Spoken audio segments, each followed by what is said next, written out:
2 years ago, Balaji Srinivasan, an entrepreneur, he warned that this could shake the world, the American debt problem. And now we're seeing that it has risen to $39 trillion. So it's no longer a theory. We know that this is a reality. And as this keeps happening, interest costs keep climbing, gold is being bought. There's countries who are looking at, reducing their dependence on the dollar, and they're quietly reducing it by looking at alternatives. So what was once a macro or a conversation just for US alone is now quickly, that this is happening to be a global story. And with the geopolitical tensions or with the supply chain tensions, there's a big problem. And a lot of people are feeling the pinch. A lot of people are feeling the change in US itself. So let's talk about it. The US debt is not just a problem with the budget. It's a structural problem, okay?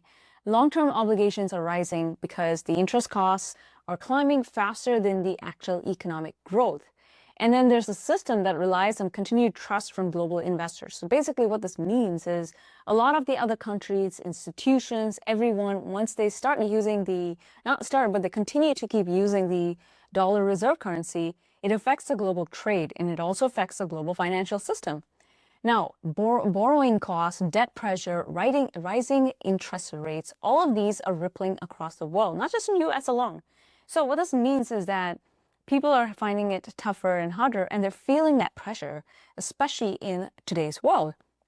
Now, dollar confidence is actually at an all-time low. It's also something where every year we're seeing that the dollar purchasing power is going lower as well.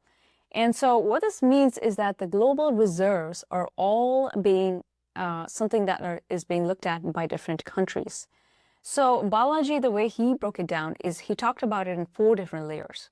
And here's where it matters globally. So number 1 is the structural debt problem. The system cannot handle this scale of borrowing, okay?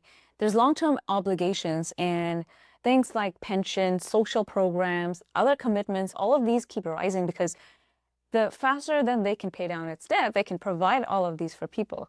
But then if they can't do that, then it becomes obligations to people who are requesting the money that they paid for in form of taxes and others to themselves. So that's one thing. And then you have the rising interest costs, which is growing at a faster rate than economic growth. So basically, it just keeps rising. The interest costs keep rising. And I think there's also that whole play with the inflation and other payments, because money, if it keeps getting printed, there's that value that keeps going down.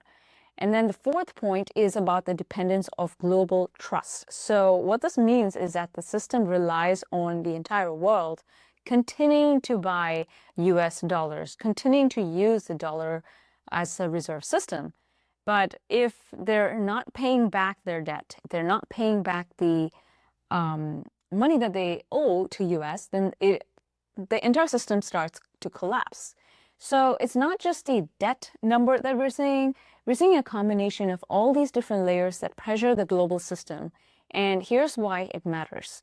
The thing is, we're seeing a big shift. Okay, central banks are buying gold. Trade is happening in non-dollar currencies. And if you know about BRICS and other countries, these different blocks, what they are is, BRICS plus, actually, that's what it is now. They're different countries from different parts of the world, and they're forming their own alliances. So if anything, it used to be a global power. It used to be where different countries from different places, they all barter, they're all doing all these kind of changes and pay money down. But now what is happening is it's reducing the exposure to that system because they're seeing it as risky or costly for themselves.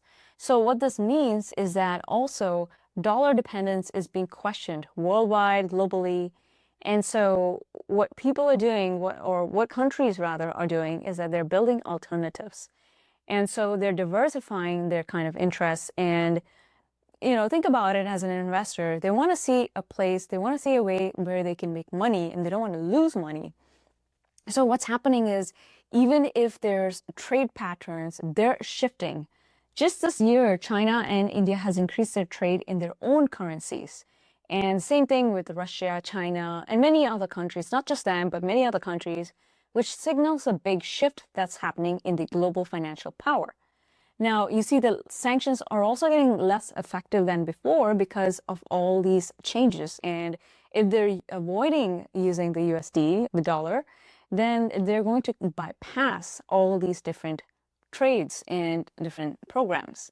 So what does this mean for you and I? What does it mean for our lives? Well, if you earn in multiple currencies, not just one, if you think about, living in different places, or at least thinking about being or trying to figure out if there's other places that are of interest, or investing globally, all of this matters, especially in the long run.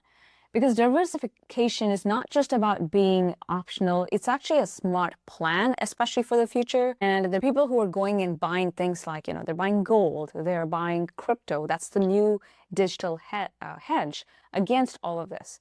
And both exist. Gold exists. People are, they know that gold has been around for a long time. And so that's one thing. And then there's also crypto that's the alternative, and people are looking at alternative strategies. Now, there's two paths that could happen in the future, and we're already starting to see it. Number one is the slow erosion. So the gradual currency change or weakness, inflationary pressure, continuing borrowing, all of this is happening at a slow rate. So it's not like the US dollar is going to go away or collapse overnight. It's actually something that's of a slow path, and it's slow and steady, but it's still happening. So positioning yourself will give you options. Now, the second thing is the crisis or the reset. So if there's rapid market shocks, there's a geopolitical stress, things are going to change, and it's going to happen at a faster rate. So what does this mean right now? We know that in the past, the question was, are all these things speculation, right? Was Balaji even right? But we know now, we're in 2026, and what we know is the question should no longer be, oh my God, what is happening? But really, what should we do with this information? Global system is changing. The money system, the financial system is changing. We're seeing big shifts. And so the people who understand it early, the people who have the early advantage, the people who make different options for themselves, and they look for alternatives, they're having that discussion, they're doing they're sharing ideas with their community, are the ones who are going to win. So voicing our needs, helping each other, that's key, right? We need to have more discussions like this. So yeah, that's pretty much why I wanted to share this information. Now, I will be sharing more updates on global finance. I talk about digital assets. I talk about crypto, AI, and tech. So I talk about all these different updates as I'm learning. So I also feel that a lot of you may be interested in these topics. So follow me for more kind of topics like this. And thank you so much for watching.